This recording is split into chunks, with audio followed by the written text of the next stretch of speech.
I thought the rain was playing tricks with me with the lights, but it actually was a drunk driver that was heading in my direction on this 2-lane road. And my options were less than optimal in that on the one hand, there was a ravine that you would drop into. On the other hand, it was oncoming traffic because it was the side of going up a hill. Right before impact, I heard a voice as loud as if it was in the car with me that said, "Turn now." And so I turned, I made the decision to turn into oncoming traffic, and it saved my life.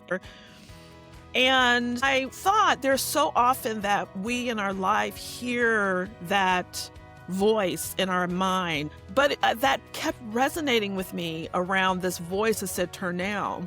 And over time, I kept listening to it, really helping me step into work that I really wanted to do in the world that was impactful. Welcome back to another episode of The Leader Within. Today, I'm excited to introduce Dr. Carol Parker Walsh, an award-winning executive coach and leadership consultant. She's a true polymath.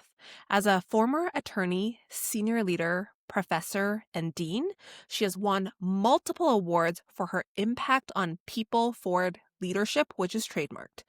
Given her extensive experience, I'm excited to have her share her insights with you. Well, welcome, Carol. Would you please share a story that has shaped the trajectory of your journey or success? Yeah, well, thank you for having me here. I'm excited to be on the show today. I would say the most impactful story that has, kind of paused and catapulted me was around a car accident that I had in 2006.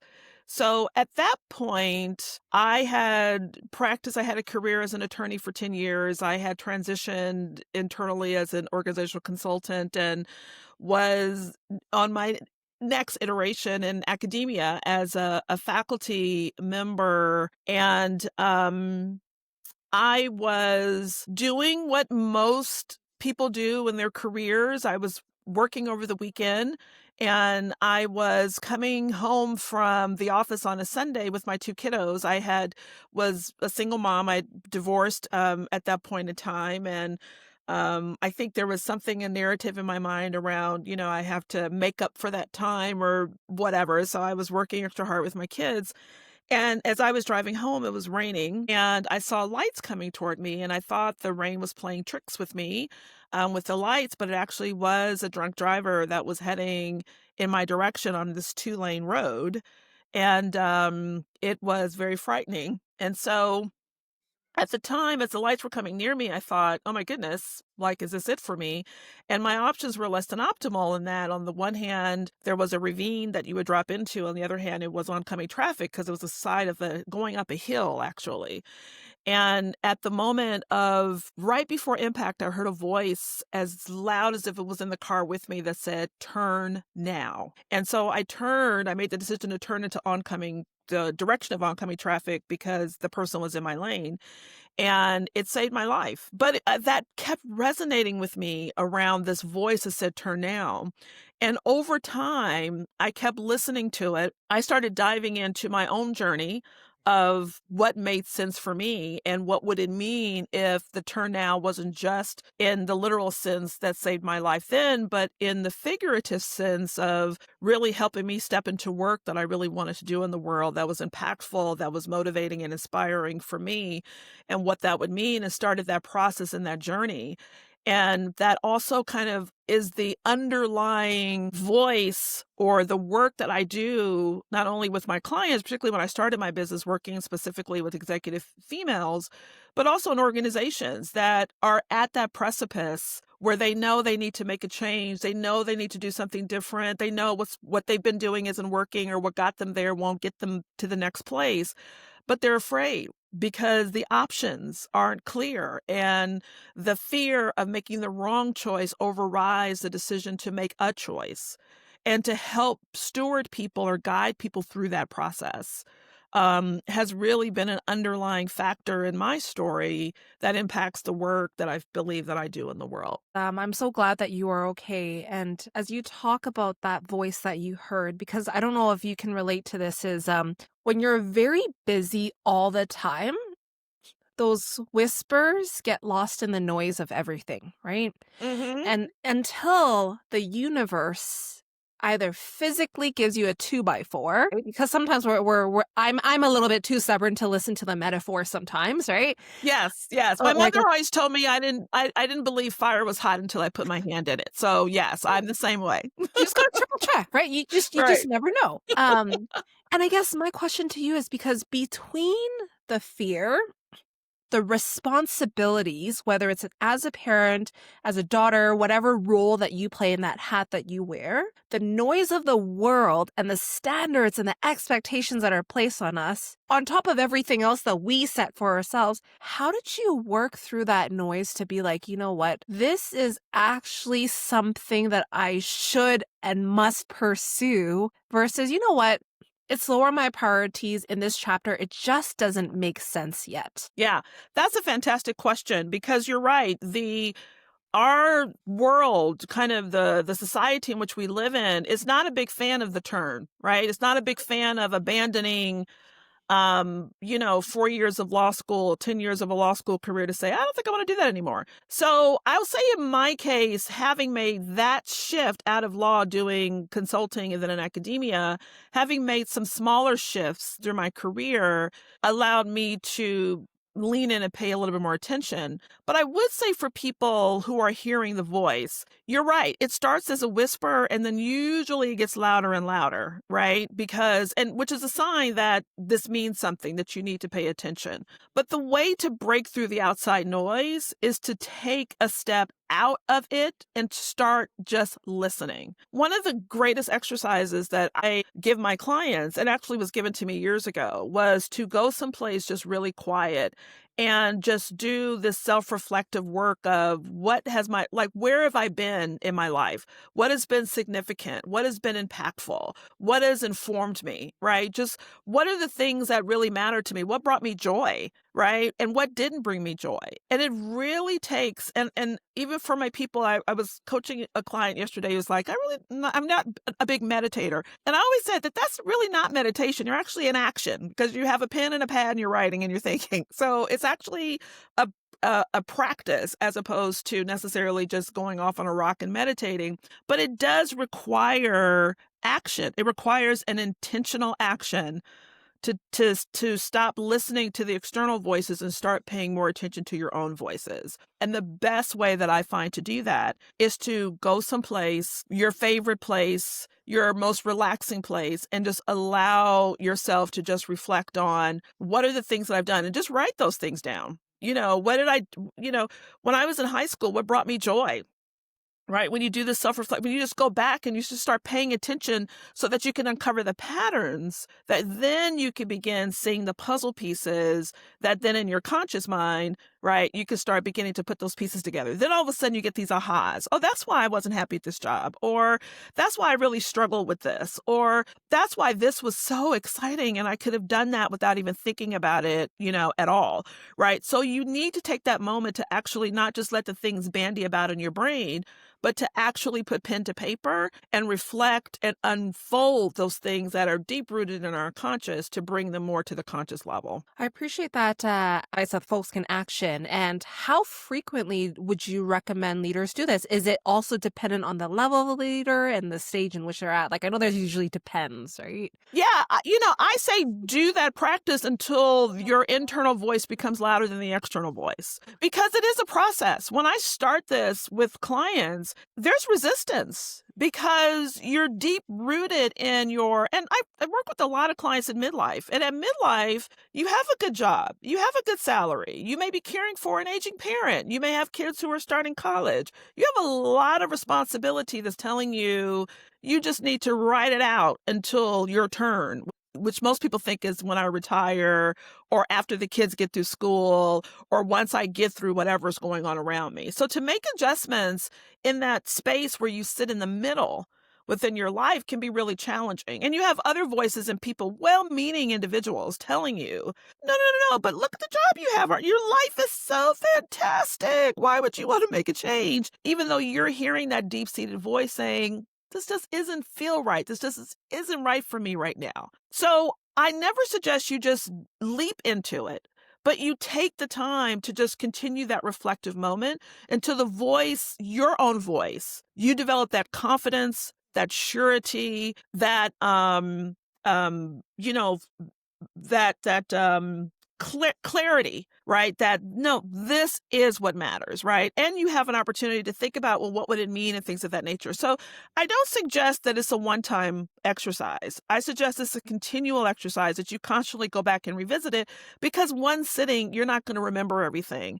One sitting is going to be challenging. And we're so conditioned to focus on, what job did I have? What did I do in that job? How much money did I make? What were my benefits? That's where you're going to really start with before you go to that deeper level of what brought me joy, what made me happy, what did I really engage with. So I suggest that you do that process until you feel like that voice is stronger than the other voices that are challenging you or telling you, don't do it, stay where you are, all that is good. Okay, that's a really great call. And one piece that I want to double click on is I think that logical side of our brain where we're like, okay, this is technically a goal or something tangible where you're like, you want to achieve that $100,000, whatever it is, right? Yes. Pieces sometimes I think leaders can get really fixated. If this is within my control, it feels a little bit more comfortable to do some of those exercises that you talked about. Yeah. Because I think there's a level of, well, I got to make sure that my family is aligned with whatever. And that's where that security piece creates alignment in some cases, right? But then Absolutely. on the flip side of things, you're like, but you need to be in the gray for a lot of those pieces to unfold and allow Yes. you to then move and pivot and turn. That gray piece is sometimes missing. So I'm curious for you, how have you effectively led the leader within so that you can navigate the gray? Yeah. Well, the reason that the gray is so challenging is because our brain hates the gray. Our brain craves certainty. And that's why we get anxious and our amygdala gets hijacked and the cortisol fills our brain and clouds our prefrontal cortex and prevents us from thinking logically when we're in this fight flight mode, because the brain does not like uncertainty. It strives for clarity. And your brain is causing the resistance of you going down into gray because really the brain's job is to keep us safe. And so the way to keep us safe is to keep us in surety. Right. And so what I often, when I walk hand in hand, when I coaching my clients through this process, is that I tell them that you're not going to get around the gray. You're going to go through it. And what you do every step of the way is to reassure that little 2-year-old in your brain that's going crazy in the middle of the gray, that we got this, is going to be okay, right? That we start reminding ourselves of those times where we walked through the gray and we made it to the other side, right? Because what our brain will do is throw us the worst case scenario. Well, if you do this, you're going to be bankrupt. It's so funny when I have these conversations. Well, if I make this change, I'm going to lose my job. I'm going to lose my family. I'm never going to work again. I'm going to be homeless. Like, we go to the worst case extreme of what will happen. And what I invite them to do is to really think about the worst case extreme. And when they do, they realize, well, that won't happen. I mean, will you really allow yourself to be unemployed and homeless? Probably not if you're a successful leader who are doing some amazing things in the world, right? If you have a family, you are going to have some responsibility to your family. So you're going to walk and move in a way that's going to be supportive of your family. So when I have them face the worst case scenario, then they start realizing, oh, that's not really true. And that's the thing you have to do in terms of your thought management while you're in the gray, is to always check when a thought pops up around that causes fear, or I don't know what I'm doing, or even I'll use the example in the car of, like, when I heard the voice turn now, my immediate thought was, turn where? Like, I'm either going to drop off a cliff or I'm going to, right? And so, but I listened and I took action. So what I would suggest is that even in the fear, even in the gray, you don't try to get rid of it. You try to move with it. Right? That's the key, is that we think that we should feel excited and happy and everything should be perfect. And that's the signal that we should do something. And actually, it's the discomfort that we're feeling is a signal that is telling you that something is off and something needs to change. But because our brain doesn't like discomfort, it tries to reassure us with the things that we see to keep us where we are. But I would recommend that you walk through the discomfort. You walk through the gray. And it's okay to be fearful and anxious while you're doing it, because it's just a feeling. Feelings won't kill you, right? But challenge every time something comes up to ask yourself, is this really true? If I do this, is my greatest fear going to come to pass? And it probably won't, because you're a smart, talented, capable individual that is not going to let that happen. I love that you take clients to, okay, what could be the worst case scenario. Like, let's talk through that, right? And let's work through that. So you now have an idea of it. And then what I notice sometimes is, okay, we're on this journey now. Every time a hiccup comes up, we sometimes default to, see, I told you so. Like, I predicted it, right? And then it just becomes catastrophic. Yes, Catastrophized? I it's can't even say that word. catastrophized. Yeah. Thank you. Thank you. I'm like, words are not working right now. But in that moment, like, you let that take over, right? But then, like you said, if you take a step back, you challenge that thought. It's like, is it the end of the journey? No, right? Exactly. That's So for so true. That is yeah, so true. And that's gonna happen. It is gonna happen. And that's my biggest thing is that I'm like, let me be clear about what the path is gonna look like, right? It's gonna be challenging. You are gonna have those moments where you're gonna question yourself, where you're gonna doubt yourself. That's what happens with the unknown. Anything we stepped into that we weren't sure about, we questioned until it became a habit or something we got comfortable with or things of that nature. But it's okay if that happens. And so to your point that you made, when it pops up, instead of saying, oh, see, I knew, you just say, okay, well, what is this about? What is this new learning that I need to kind of figure out? Because you're going to uncover things about yourself when you start stepping into the gray, when you start stepping into the unknown, when you start taking a route, the road less traveled, if you will. You're going to have those moments of self-doubt, of fear, of anxiety and things of that nature. And when it pops up, you don't abandon ship. You just examine, what does this mean in this moment? Maybe it does mean you need to slow down for a moment, or maybe it means you should be speeding up. What's your problem? Right? Or maybe it means that you just want to make a little 12-degree shift into where you thought you were going, and maybe it's actually over here. And that's the beautiful thing about having someone, right? Because I'm trained in cognitive behavioral theory and neuroscience and positive psychology, and my doctorate's in human development and identity development. And so I've been trained in Jungian psychology and understanding the unconscious. So I mean, I bring a lot to the table. And so because of that, you want to have someone else who can be there with you, do that thought management while you're going through the process. Because all of those things are going to pop up, and we're not trained to handle it. We're not trained to not see it as a sign that we're moving in the wrong direction. So it's good to have someone that you can kind of steward you or guide you through the process, so that when it comes up, they can reassure you that's completely normal. There is nothing wrong here. There's no here, or there, right? It's just it's another opportunity for you to go another layer deeper to understand, now what's that about? Because you're going to uncover and unravel things. It's like working a muscle you haven't worked before, right? When you first work out and all of a sudden you're like, why do I hurt here? Right? Right. It's a muscle you just haven't used. And so things are going to awaken that you just want to be able to acknowledge that that's going to happen, and take a moment and just ask yourself, well, what is this about? What do we have here? Let's examine it, and to see, what is this telling me in terms of what my next step is going to be? the level of self-awareness, humility, and courage it takes to work through this is something that I absolutely admire. And I think something that happens as leaders continue to grow with this level of self-awareness, they then start noticing that sometimes the leaders that they lead are like, buddy, you're getting in your own way right now, right? You're Yes. like, I can see what's going on. And then you talk them through it, but they're like, nah, my poop doesn't stink, right? Like, I'm good. I think it's a them problem. It's not a me problem. So in those situations, then you're a very highly self-aware leader who's leading someone who doesn't have that same level of self-awareness, and they're getting into their own way and impacting their leadership effectiveness. What is a piece of advice that you would offer the leader who's leading that less self-aware leader? Yeah. I want to say two things about this, because I'm always very honest and transparent. Let me lead off by saying that, you may be familiar with Tasha's research, where she talks about Euclid's research, where she talks about that 85% of people think they're self-aware, but only 15% of people actually are really self-aware. So let me start by saying most people think they're very self-aware, and they're not, right? Because they're aware at a surface level, right? They're aware of maybe their strengths, they're aware of their accomplishments, they're aware of kind of more external things that have validated their own ways of thinking about themselves, right? But a deeper level of self-awareness may be missing. The other thing to understand is that sometimes people don't want to go there because the level of self-work it requires is very scary, because it may tap into something that they just at a conscious level just don't have the capacity to deal with at the moment.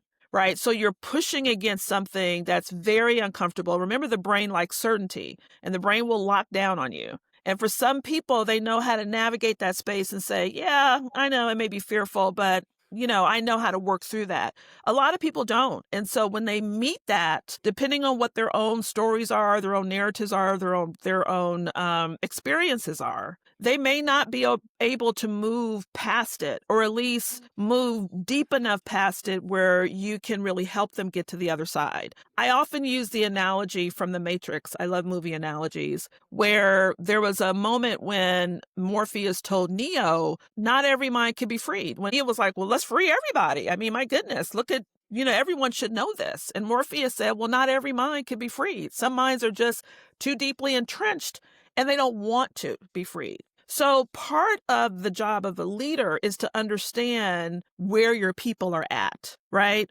Who's ready and who's capable, and then approach them differently based on that level of awareness.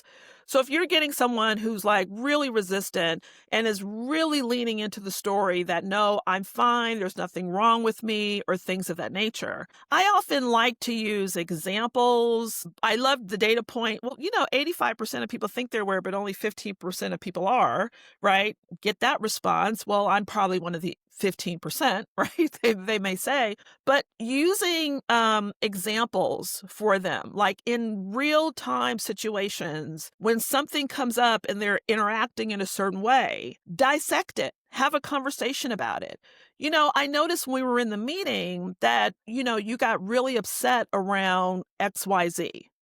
And I know in our past conversations, I know you have seen yourself or have told me that you tend to really approach things in a calm, manner.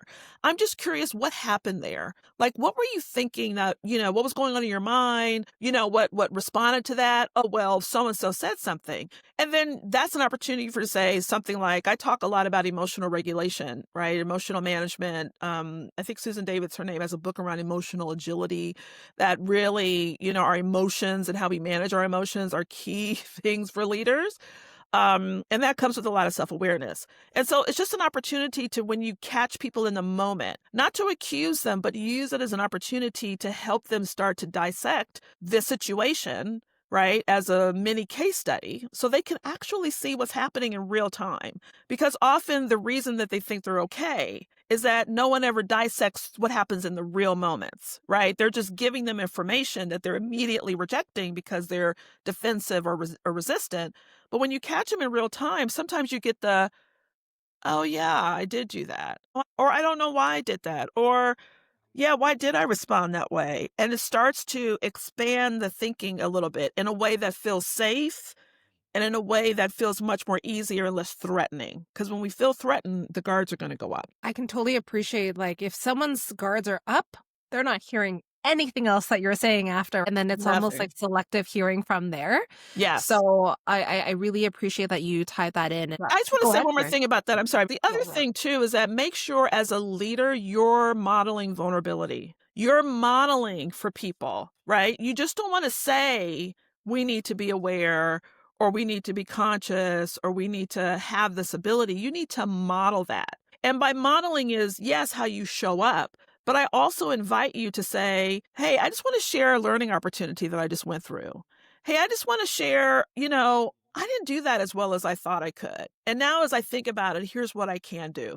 Model that for your people, because when they see it, it creates trust. It lowers that resistance level and allows them to think that it's okay to be vulnerable.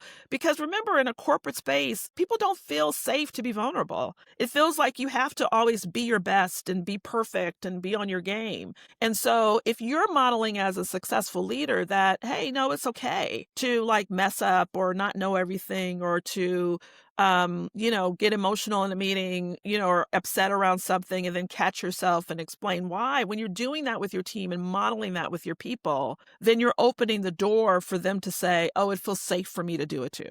So I just wanted to share that. I've read about purposeful vulnerability. Sometimes leaders are like, I don't want to share my deepest, darkest secrets. When you're like, no, no, I'm not asking you to share your deepest, Yeah, darkest not at secrets all. here. But it's more so some of the examples that you just use. It's like it's related to if your goal is to create an environment that's psychologically safe and folks are more willing to make mistakes and actually share it and then we learn from it, then that's how you would approach it is by you starting with, you know what?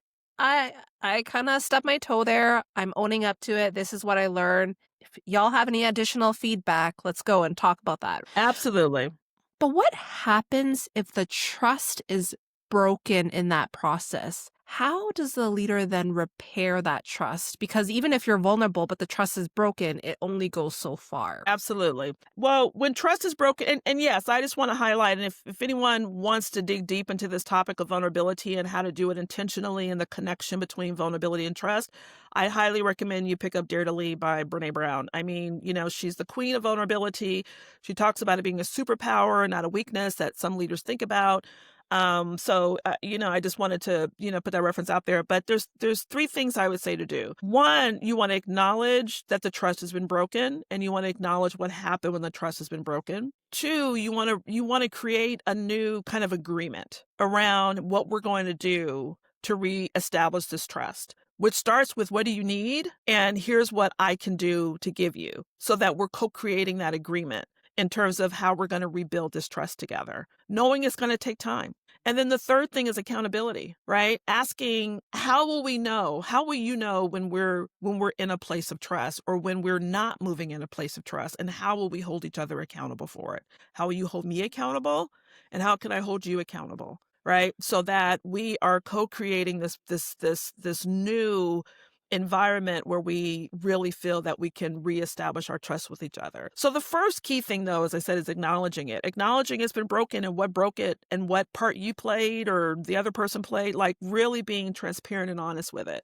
Um, and you're right, a lot of times there's this thought that it means I have to be crying, that I have to share my personal life story or the trauma that happened when I was 12 or even the trauma that I may be going through right now. And that is not what this is about. This is about authenticity and honesty and transparency. And in the current state of work, and as we look at the future of work, this ability to be honest, this ability for people to stand in truth and authenticity is so required. Human capital management, people management is the key to how we're going to be able to create sustainable workplaces in the future. I know we have technology and the like, but if you've looked at things since COVID, this idea about personal well-being, personal connection, people want to bring their full self to work and want to know that that full self is going to be taken care of, respected, valued, and honored.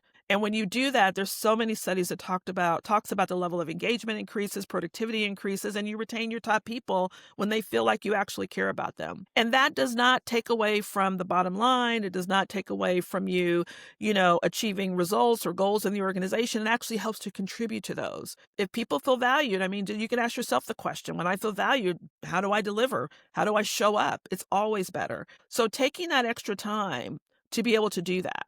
And that goes into a whole nother thing about how you lead and where you're focusing your attention, because leaders' jobs are to cultivate their people, to develop other leaders, and to help influence and motivate them, and lead them to help your team should be the worker bees who are delivering on the results that you want to have. So too often leaders are in the weeds with the work when they should be at a higher level overseeing how they can support the people who do the work. So some of that is just a mindset shift in how you think about leadership. But that's what I would say, the 3 steps that I shared, how you can rebuild trust after it's broken. Thank you for sharing those 3 steps. And as we slowly wrap up our conversation, I wanted to quickly touch on your people forward leadership framework. Again, it is trademarked. And I wanted to get your thoughts on, okay, like since developing this framework and implementing it with folks, what is the biggest epiphany you've noticed or had as you continue to really help leaders elevate in this space? Yeah, the biggest epiphany and the most impact has been this leader awareness. So the 3 pillars are they're fundamentally about developing self, others, and culture. And leader awareness is the first, developing empowered ecosystems is the second, and developing cultures of continuous learning is the third. And what the biggest insight is, the leader awareness is the biggest insight, that it always starts with you. It starts with your thought about leadership. It starts with how you think about yourself in role, how you think about your team. Because if you think you're stuck with people, I don't care how you think you're showing up as a leader, you're going to be treating them differently, because we cannot act in antithesis of what we feel and believe.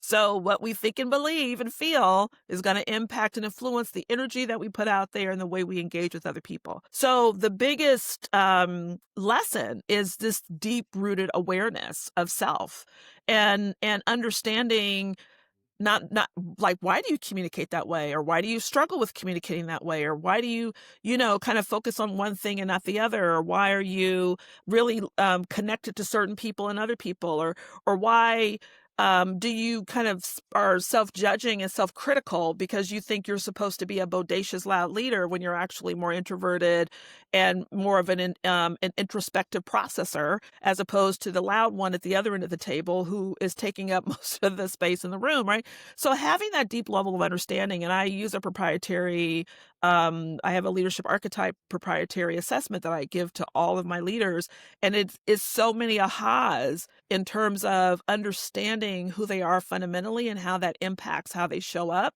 and ways in which they can improve in areas that they want to improve, or ways they need to kind of maybe do some course correcting in some other areas.